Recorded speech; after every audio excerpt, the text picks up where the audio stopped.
Welcome back to the William Hill Football Writers Association podcast. I've got former FWA chairman Paul Hetherington here, football editor of the Daily Star Sunday. Just been at the England camp, talking to a few of the players and getting ready for the Belgium game. Paul, how do you see it? I think everybody who's associated with England at the moment is actually really enjoying this World Cup, probably a lot more than they perhaps expected to. Obviously, results have a huge bearing on that. Played 2, won 2. Admittedly, 2 games you'd expect England to win, but they have done the job. There hasn't been an embarrassment. But they have qualified for the last 16, and you can just sense the whole mood around the camp being understandably very positive. Now, strange anomaly in the betting. England currently 10-1 outright to win the World Cup. If they end up winning Group G, that drifts out to 12-1. If they come second, it goes into 8-1, which suggests the bookies are following the general consensus that it's better to come second. But how are England going to play that? Well, England aren't going to go out and try and lose the match. That's for sure. And both teams are going to make changes. It'll be interesting to see what the two lineups are. It'll be interesting to see, if one country makes significantly more changes than the other one. It is a hard one to call. I think those odds reflect that a bit. Everything's kind of a little bit up in the air in terms of whether England play Monday or Tuesday. As I say, the important thing is that they already know they're in the last 16. But my view is that England will do their utmost to win the game. I think it's important to keep the momentum going. 3 wins out of 3 would be a statement of sorts, even though we might not be seeing a Belgian team with perhaps Hazard and De Bruyne, maybe 1 or 2 of their top stars certainly won't start the game. But by the same token, I don't think all our top players will start the game. So it's a great opportunity for the other lads in the squad who haven't had a game yet or have only had a few minutes. So, my view is very clear on this. England will do their utmost to win it, and just as they'll do their utmost to win every game they play. Now, a few minutes ago, we had Jordan Pickford sitting here, another Sunderland lad like yourself. And he was saying, he hasn't really had a save to make, 1 penalty, but and one that went past him. It's going to get tougher, isn't it, for the goalkeepers? But he seems to be the number one, and do you think Gareth will stick with him throughout? I think Gareth will stick. I think he is, there's no doubt at all. He is the established number one now. Whether or not he's one of the changes for the Belgian game remains to be seen.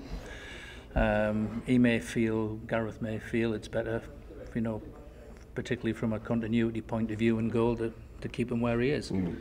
I'm certainly, there's no doubt at all that Pickford will want to play, and he'll be looking for his first clean sheet. You could see how annoyed he was the other night when he conceded a goal against Panama. Not that he could do much with it. It was an excellent finish, actually, wasn't it? But that would slightly spoil his night.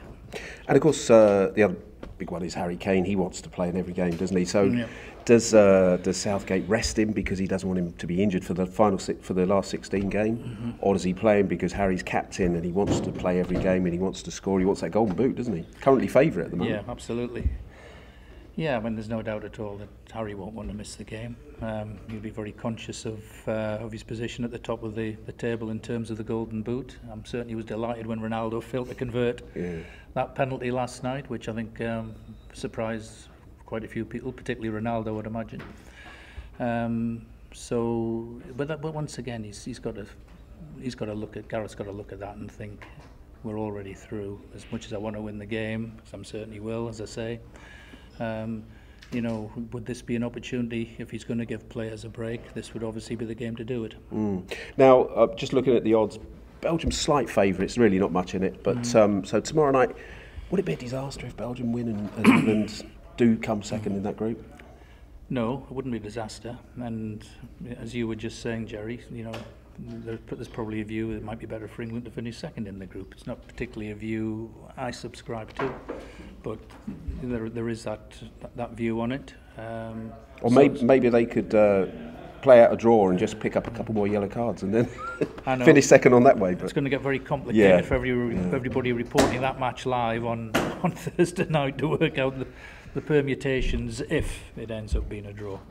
But no, going back to your original point, a defeat would not be a disaster. But you never want to lose, do you? Yeah. And just going the tournament in general, from your point of view, it's looked fantastic. Some of the football on show and the drama, the excitement. How have you seen it? I think the tournament has been excellent. I think it's been entertaining. There's been loads of goals. The tone was set, if you like, to start with by the host, Russia, starting so well. And of course, right at the start of the tournament, we had Spain v Portugal, which was an absolute classic of a match. It'll be hard to see a game in Russia this summer which is better than that. But just mentioning those two countries, Spain and Portugal, two of the strongest nations obviously here, they both had a bit of a shock last night, didn't they? They both qualified, but Spain were losing to Morocco till right to the end of the game, and obviously Portugal wouldn't expect to play Iran and not win. Having said that, that VAR decision was an absolute nonsense, and robbed Portugal of a win. Yeah, I mean, that's the other big talking point so far is VAR. Yeah. Hit or miss?